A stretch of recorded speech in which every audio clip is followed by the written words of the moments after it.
Sorry, it takes so long and I had to type some things in. Well, there's a message now that says now streaming live. Yeah, oh, it says it. Oh, I'm sorry. So can we start? I think we can. I think we can start. We're good? Okay. Okay. Let's well, do hi, it. everybody.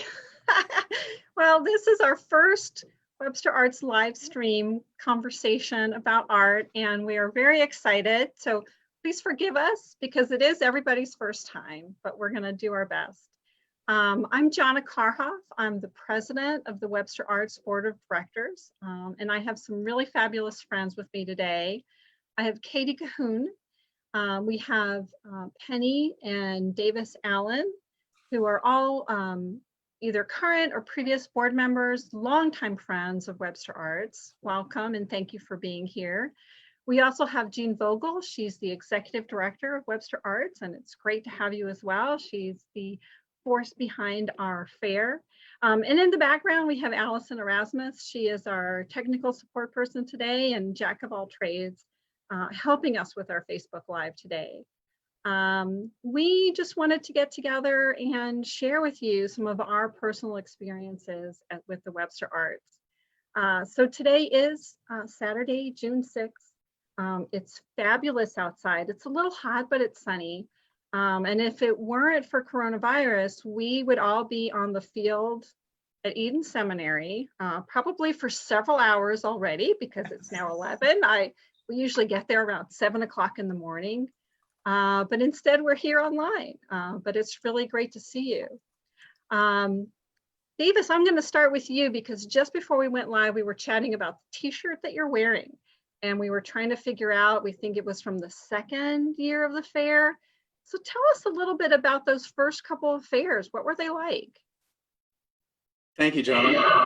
I'm going to back up a little bit and prior to that because it was 2.5 years from the time we first conceived of an idea of doing something like this that we were planning. And coming up with the name was one of the things that we needed to try to do.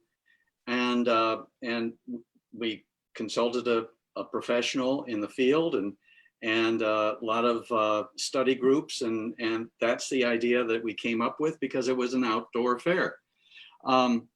And that's one of the things that's held us for a long time since then, and it's evolved, of course.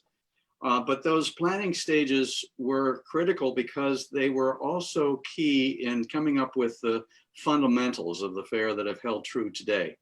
One of them is the idea that this would be a community fair. So many art fairs are about urban redevelopment of the downtown or something commercial.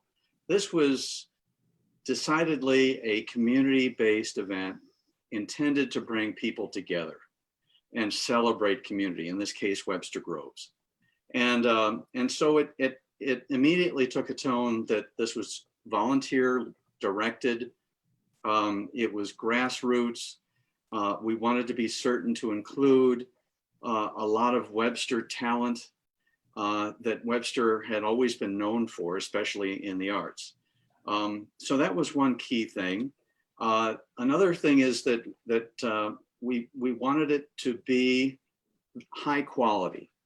I can distinctly remember a steering committee meeting where we were talking about a lot of different scenarios, and somebody said, you know what, if we're going to do this, we better do it well. And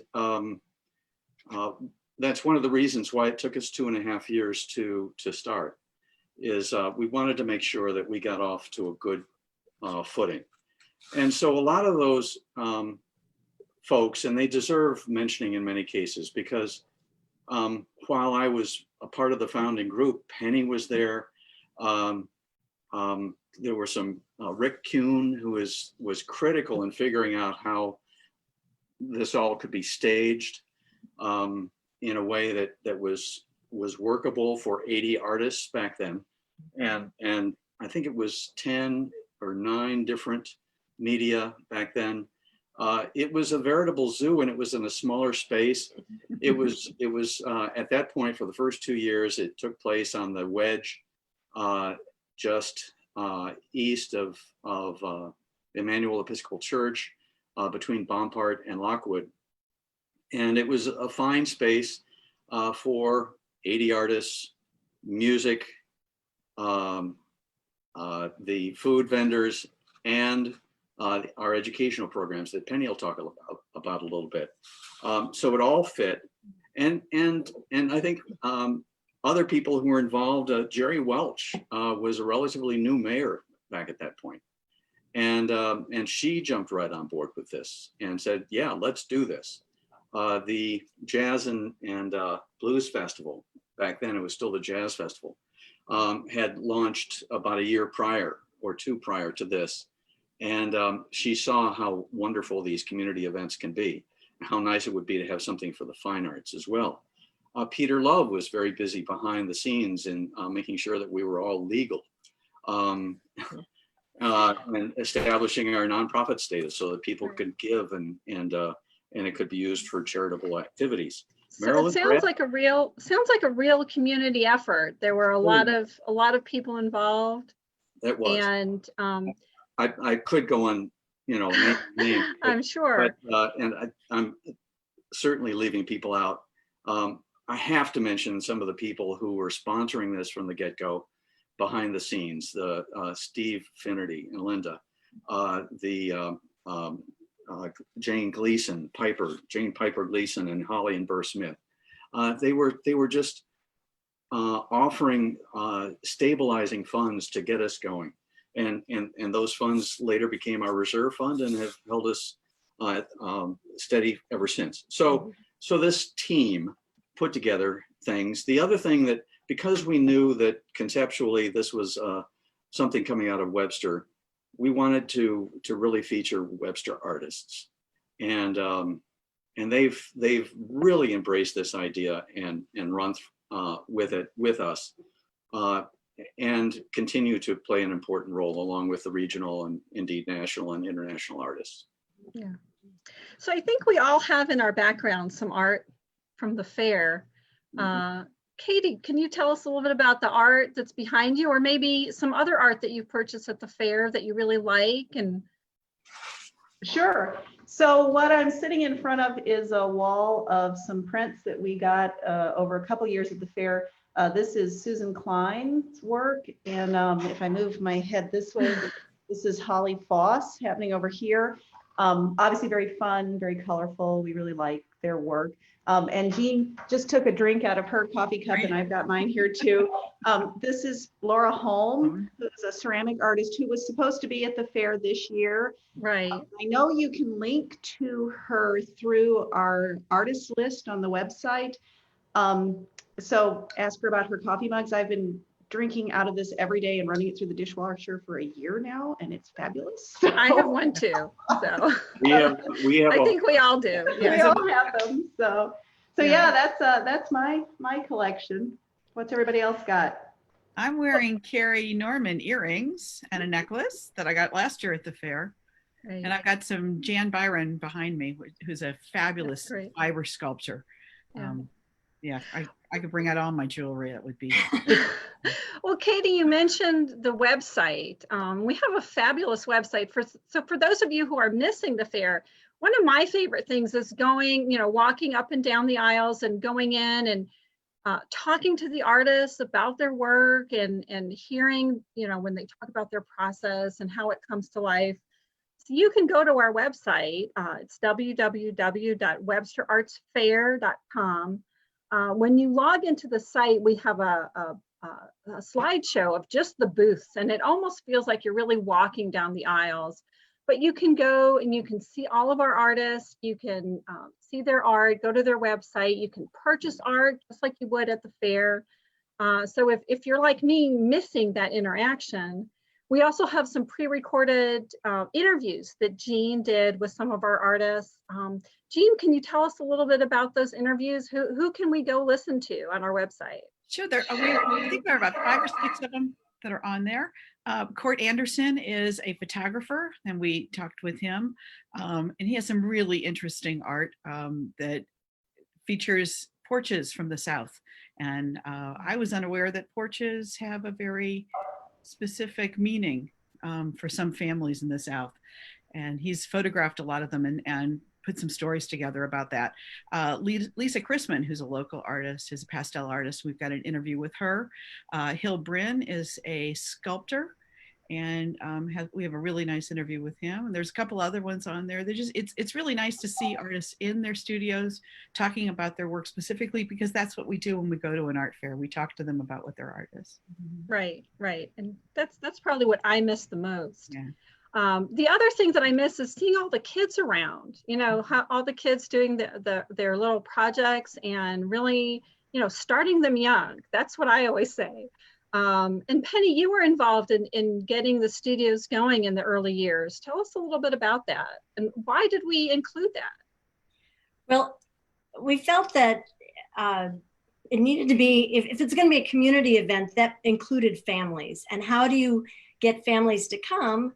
Have something that would also interest their children.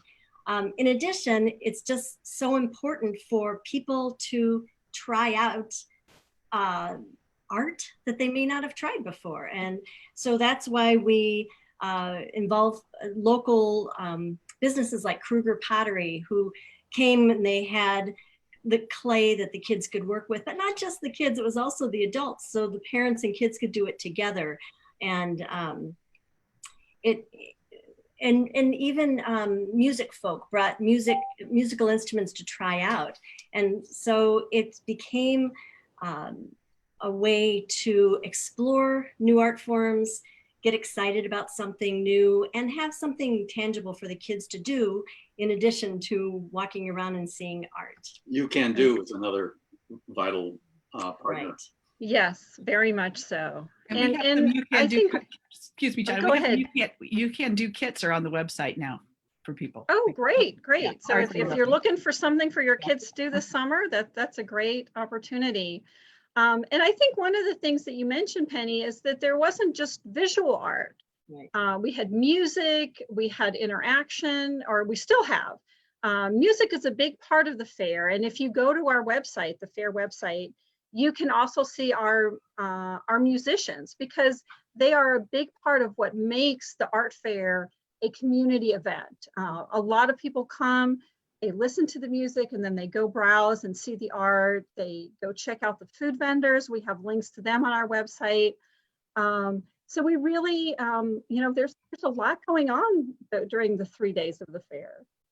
I wonder if I can add that another key component is all the beverages that we serve. Absolutely, We're very sorry that we're not. Are we missing those, Davis? Yeah, we're not going to be able to offer those virtually. We're awfully sorry about that. If only because the beverage sales were such an important economic driver in the success of us as an organization, and so we're that much more reliant on donations. Well, it's always fun to grab a glass of wine and go look at some fabulous art. What could be better? Another one of the glues that kind of keeps the art fair going are the volunteers. And I really couldn't do this kind of event without mentioning the volunteers. Every year we have maybe 150 different people who do 200 and some odd different jobs around the fair, and it starts usually several days before. They help us set up and get everything going. They come early in the morning and clean, and they help us with the art, bring food and water to the artists and give them breaks when they need to. Katie, you were really involved before. That's how I started. Katie recruited me as a volunteer. And then, you know, next thing I know, I'm in charge of the volunteers. You know, but we have a lot of volunteers that yeah, we have a lot of volunteers that are really dedicated and have been with us for a long time. Even since the beginning of the fair, there are people that this is their annual thing. They look forward to helping out the week of the fair. Absolutely. So Katie, you've done a really good job of recruiting people. Yeah, well, obviously I didn't start the first year. That would be the committee that Davis was part of that started recruiting people. But yeah, I think the fair, one of the strong points about the fair is how much it does involve the community and how much of an almost a social event it is for the volunteers to come and work at the fair. I mean, you know, people I think have more fun serving beer from those beer booths sometimes than the people who are drinking the beer are having out on the field.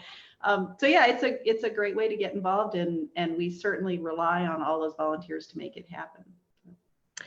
So we hope our volunteers will be back next year. I know a lot of them, when I sent out a message saying that we weren't doing the live fair this year, I got so many responses from people who were disappointed. They, you know, wished us well and, you know, can't wait to come back next year. So I'm looking forward to coming back next year and being on the field at Eden and seeing our artists. And Jeane, we have now, it sounds like we started with about 80 artists, but we're well over 100 now. Isn't, you know, what are we up to? What do we generally have? We generally have about 105 artists. And this year we would have had about 24 new artists, and there are new artists that come in every year. So some are, it depends on who the jury is. Of course, the jury chooses the artist independently. Our jurors this year were Melody Evans and Roxanne Phillips, who are two fabulous local artists. They chose wonderful, wonderful art for this year's fair, and you can see that on the website. But every year we have new artists, and I think that's one of the things that keeps this fair so vibrant and has helped it grow, because if you see the same artists year after year, they're favorites and they're wonderful, but you want to see something new as well. So I think we've got a good mix of new and favorite artists on the website, and we hope to have them back next year. Absolutely, absolutely. Jeane, correct me if I'm wrong, but isn't one of the criteria for selecting artists a willingness and an excitement for their art and a desire to talk about it? These are artists who really are excited so much about what they're doing is that they love talking about it. I think that's what art fair artists are. I mean, most artists are introverts. We sit in our studios and we work, but if we want to interact with people and share that work with the community, you have to be willing to talk about it and be able to talk about it. And I think that's the joy of doing art fairs, is that you get to meet your patrons and you see them year after year. So I think that's absolutely right. Be sure to point out that it's not just local artists at the fair either. I mean, I don't know, what was our spread this year, like different states? We normally, you know, I didn't do that count, but we normally have about 28, 29 states represented. Last year we had 2 international artists, and I'm pretty sure I got a message from Rosemary Langtree in Ireland last night that she was going to be tuning in today. So hi, Rosemary. So, you know, we have artists who have come from all over the world, which is remarkable. Yeah. But a lot of our artists are local too. I mean, it's a blind jury. Nobody knows who has represented the work or who's created the work. So I think, you know, the fact that we have maybe 40% of our artists are local, it just shows how strong the artist community is in St. Louis, that it's so strongly represented in this kind of event. Absolutely. And I correct me if I'm wrong, most of our artists, they do this for a living. This is their livelihood. Yes. This is and so I encourage everybody again to go to our website. It's again www.websterartsfair.com, and you can see all of our artists and see their fabulous art. And most of them have websites where they talk about their process and who they are, and it's really interesting to go and see all of that information about them that you may not get to see every single artist or talk to every artist when you're physically at the fair. Is it still true that we spoil our artists?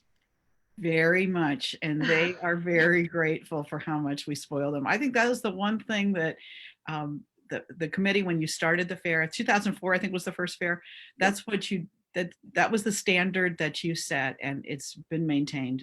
You know, Jeane, because you were one of the artists, right? I'm sorry? You were one of the artists, right? I was one of the artists, yes. You came to me and said, would you do an art fair if you got in? I said, absolutely. It was a wonderful fair. was it was a very good fair. But you know, we do take care of our artists really well. A lot of people at a lot of fairs, people will you know, provide water or some snacks, things like that. We provide gourmet meals for our artists that are cooked by Jahna. I mean, she does a wonderful job. Jahna Kahrhoff does a fabulous job of cooking 3 or 4 meals for our artists and making sure they get exactly what they need in their dietary needs. And we're always taking care of them. And we don't provide, this is something I really liked that you were doing from the very beginning, is you don't have water bottles. You would give them cups originally and would refill the cups, and then we started giving them water bottles that they could reuse, and that saves quite a bit. That's one of the favorite volunteer jobs, is driving the water cart. That's true. Because you get to ride around all day in a shaded cart and feel the wind when you're driving by, and you get really appreciated by the artists. Yeah, and we always have snacks for them too, and it's really interesting what snacks disappear and what snacks we have left at the end of the weekend. Yeah. So thank you all. This has been a really great conversation, reminiscing about the fair. I've only been involved in the last few years, but I cherish each and every experience that I have with the fair, and look forward to coming back next year. If you go to our website, if you want to help support this organization, we do have a donate button on the website. We can use your help. The artists can use your help because we're not going to wait until the fair next year. So follow us on social media and see what we're going to do. We don't know what kind of gatherings we'll be able to do, but we will be bringing you programs. We can promise you that. So follow us on Facebook and Instagram, on Twitter, and see what's going to come. Thank you all very much. I hope you have a great rest of the weekend. Thanks, Jahna. Thank you.